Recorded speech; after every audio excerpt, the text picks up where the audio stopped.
Hello Arman, I am Bishop Narek Berberian, primate of the Diocese of the Armenian Church of Brazil.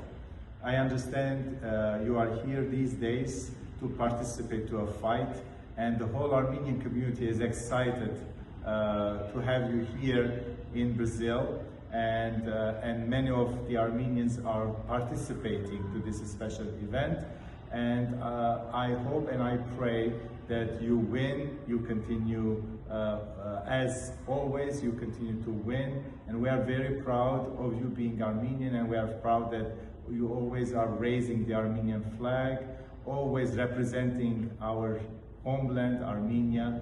And on this occasion, I want to invite you also, if possible, to São Paulo, to our diocese, so that we can have an opportunity to see you in person. God bless you. Աստվածօրհնեք ես եւ գուսանք, որ ամեն բան հաջողությամբ պիտի ընթանա ձեր այցելությամբ այստեղ Ռիո դի Ժանեյրոյի մեջ։ Աստվածօրհնեք ես, հաջողություն։